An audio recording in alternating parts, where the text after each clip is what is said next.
പിതാവിൻ്റെയും പുത്രൻ്റെയും പരിശുദ്ധാത്മാവിൻ്റെയും നാമത്തിൽ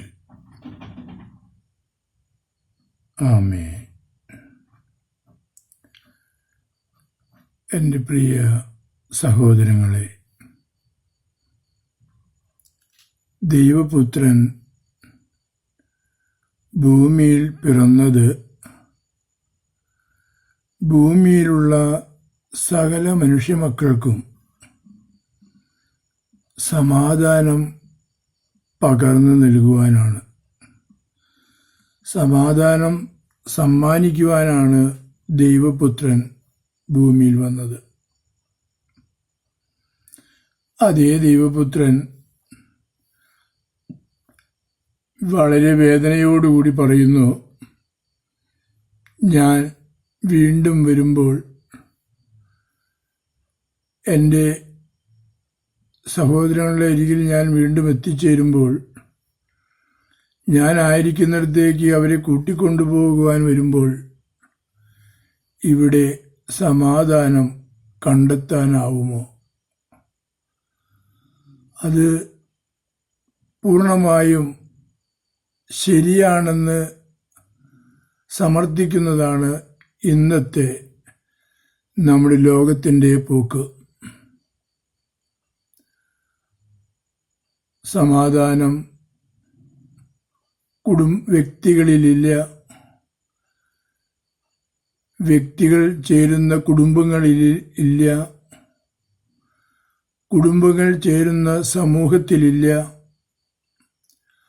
സമൂഹങ്ങൾ ഒന്നായി തീരുന്ന രാജ്യങ്ങളിലില്ല. എന്നാൽ എല്ലാവരും സമാധാനം സൃഷ്ടിക്കുവാൻ വെമ്പൽ കൊണ്ട് ഓടുകയാണ്. എല്ലാവരുടെയും ലക്ഷ്യബോധ്യം സമാധാനം സൃഷ്ടിക്കുക എന്നതാണ്. എന്നിട്ട് എന്തുകൊണ്ട് സമാധാനം സുസ്ഥാപിതമാകുന്നില്ല? കാരണം വളരെ വ്യക്തമാണ്. നാം സമാധാനത്തെ കച്ചവടം ചെയ്യുന്നവരാണ്. അതെ, നമ്മൾ തിരഞ്ഞെടുക്കുന്ന ഗവൺമെൻറ്റുകളും നമ്മളെ ഭരിക്കുന്ന ഭരണകർത്താക്കളുമെല്ലാം നമ്മൾക്ക് സമാധാനം ലഭിക്കുന്നതിനായി മദ്യമാണ് വില കുറച്ച് തരുന്നത്. മയക്കുമരുന്നാണ് സുലഭമായി തരുന്നത്. കുഞ്ഞുമക്കൾക്ക് മുതൽ, മുലയൂട്ടുന്ന കുഞ്ഞിനു മുതൽ മരണക്കട്ടിലിൽ കിടക്കുന്ന വയോധികന് വരെയും സന്തോഷമരുളുന്നതും ഈ മയക്കുമരുന്നും മദ്യവുമെല്ലാമാണ്. എങ്ങനെ നാം ഈ സാഹചര്യത്തിലെത്തിപ്പെട്ടു എന്ന് ചിന്തിക്കേണ്ടത് വളരെ അത്യാവശ്യമാണ്.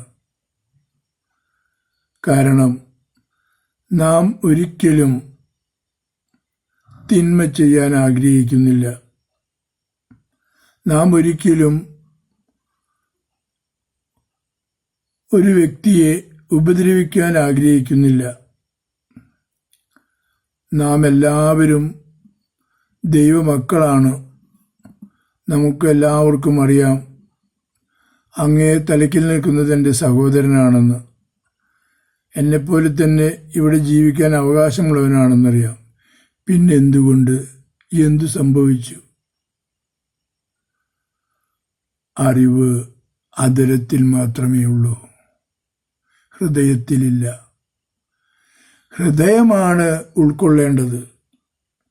അധരം ഉൾക്കൊണ്ടാൽ സമാധാനം കൈവരിക്കാനാവില്ല. ഹൃദയം ഉൾക്കൊണ്ടാൽ സമാധാനം തനിയെ വരും. ഇത് ദൈവത്തിൻ്റെ സമ്മാനമാണ്, പരിശുദ്ധാത്മാവിൻ്റെ സമ്മാനം. അത് മദ്യഷാപ്പിലോ മയക്കുമരുന്ന് കടകളിലോ കിട്ടുകയില്ല. അത് ദേവാലയത്തിൽ പോയി അന്വേഷിക്കണം. മുമ്പിൽ നിൽക്കുന്ന സഹോദരനിൽ കണ്ടെത്തണം. അതാണ് സമാധാനം.